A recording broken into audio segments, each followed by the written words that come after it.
بعضی از اسنادی که به دستمون میرسه رو برای مردم شفاف بکنیم تا بدونن که بعضا چه اتفاقاتی میفته و این مانع رفتارهای غلط مسئولین بشه.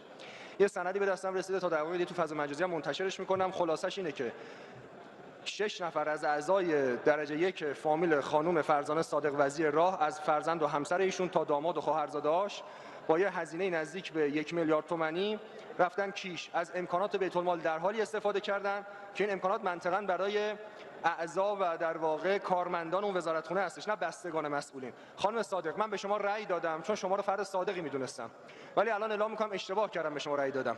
مسئله این هستش که جدای از مجلس که باید نسبت به این مسئله به عنوان دستگاه نظارتی ورود بکنه، من از دستگاه امنیتی هم میخوام به این مسئله قبل از اینکه بقیه اسناد امها بشه ورود بکنن.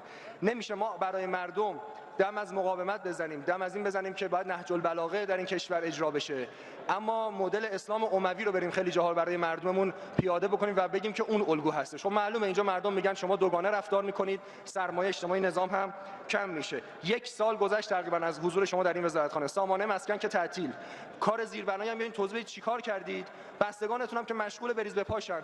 من نمیفهمم اگه قراره با این وضع کشور اداره بکنید، ماندن شما در اون جایگاه چه توجیه پیدا میکنه؟ و السلام علیکم.